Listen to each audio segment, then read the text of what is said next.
Hey, brothers, I just want to take a minute to look back together on this past year. It's kind of hard to believe that we spent the whole year walking through 1 Corinthians 16, verses 13 to 14, using God's word and the book Rise Up as our guide. And man, what a journey it's been. When we started Forged at Living Water, it wasn't about creating another men's group or checking a spiritual box. It was about rediscovering who God designed us to be. Men who live alert, who stand firm in the faith, who act with courage and strength, and who do it all in love.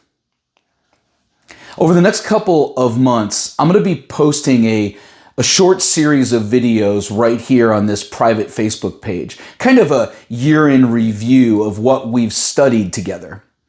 But this isn't just about remembering content. This is about letting God deepen what He's already begun in us, taking what we learned about biblical manhood from our heads and pressing it down into our hearts, allowing God to transform us from the inside out into the men He formed us to be. Be alert, stand firm in the faith, be courageous, be strong, do everything in love. That's not just Paul's closing encouragement to the Corinthians. It's a mandate for manhood. It's what Adam was created to live out before sin entered the world. He was strong, courageous, steadfast, loving, perfectly reflecting God's image. And through Jesus, God's calling us back to that same design.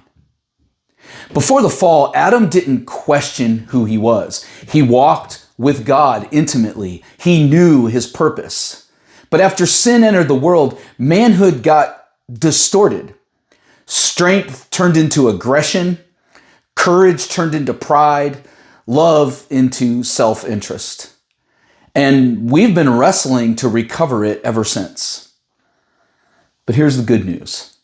Through Christ, we're not just called to redeem it, we're empowered to live it. And that's what this past year's been all about, learning to rise up into the kind of men God formed us to be. And as we get ready for next year, studying men in the book of Acts, this is where it starts.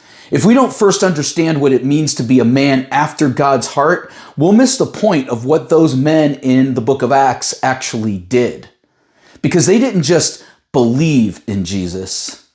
They followed Him with courage, strength, conviction, and love. So as we head into this new year, let's look back and remember, biblical manhood begins with surrender to Jesus Christ. That's where our strength is born. That's where our courage grows. That's where love takes root. Let's rise up, brothers. Let's be alert. Stand firm in our faith. Be courageous. Be strong. And do everything in love.